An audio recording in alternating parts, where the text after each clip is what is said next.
ത്രിവേണി സംഗമം. ഹിരണ്യ, കപില, സരസ്വതി നദികൾ അറബിക്കടലിൽ ചേരുന്ന പുണ്യസ്ഥലം. സർവ്വപാപങ്ങളും കഴുകിക്കളയുന്ന മോക്ഷം പ്രദാനം ചെയ്യുന്ന ഇടം. ജരയുടെ അമ്പേറ്റ് ചോര ഇറ്റിറ്റുവീണ കാൽപാദവുമായി പുഞ്ചിരിയോടെ ഭഗവാൻ നടന്നു ത്രിവേണി സംഗമസ്ഥാനത്തേക്ക്. ബാൽക്ക തീർത്ഥത്തിൽ നിന്നും വളരെ അടുത്ത് ഭഗവാൻ സമുദ്രത്തിലേക്ക് ഇറങ്ങി നടന്നു തുടങ്ങി.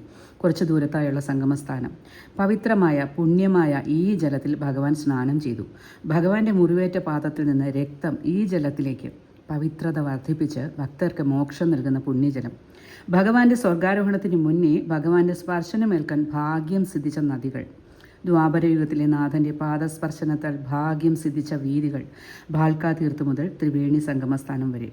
അവിടെ നിന്ന് ഗോലോകധാമിലേക്ക്. ഭഗവാനെ അറിയാൻ വൃന്ദാവനവും മധുരയും മാത്രം പോരാ. അവിടെ രാസലീലയാണെങ്കിൽ ഭഗവാന്റെ പ്രധാന ചരിത്രങ്ങൾ, യഥാർത്ഥ ലീലകൾ ദ്വാരകയിൽ. അവതാര പുരുഷൻ്റെ ഉൾക്കാഴ്ചകൾ നമ്മിലേക്ക് പ്രവഹിക്കണമെങ്കിൽ അറിയണം ദ്വാരക. ജീവിതം ഓരോരുത്തരും സ്വയം നിർമ്മിക്കേണ്ട ഒരു സൃഷ്ടിപരമായ പ്രക്രിയയാണ്. ഭയമില്ലാതെ പൂർണ്ണമായി ജീവിക്കുക. നിരീക്ഷണത്തിലൂടെ ആത്മജ്ഞാനം നേടുക. നല്ലതും ചീത്തയും കയ്പും മധുരവും ഇരുട്ടും വെളിച്ചവും എല്ലാ അനുഭവങ്ങളിലൂടെയും ജീവിക്കുക. ഭയത്തിൽ നിന്ന് മുക്തി നേടുമ്പോൾ ജീവിതം ആരംഭിക്കുന്നു. ആത്മാവിനെ പോഷിപ്പിക്കുക എന്നത് ഒരു മാർഗമാണ്, ഒരു പ്രക്രിയയാണ്, ഒരു ലക്ഷ്യമല്ല. സ്വയം അംഗീകരിക്കുമ്പോൾ നമ്മൾ സൗന്ദര്യമുള്ളവരായി മാറുന്നു. ഓരോ വ്യക്തിക്കും അവരവരുടെ ജീവിതത്തിന് അർത്ഥം നൽകാനുള്ള സ്വാതന്ത്ര്യമുണ്ട്. അതൊരു വെല്ലുവിളിയാണ്. ഭയം ഒഴിവാക്കാൻ ശ്രമിക്കുന്നവർ ജീവിതത്തെയും ഒഴിവാക്കുന്നു.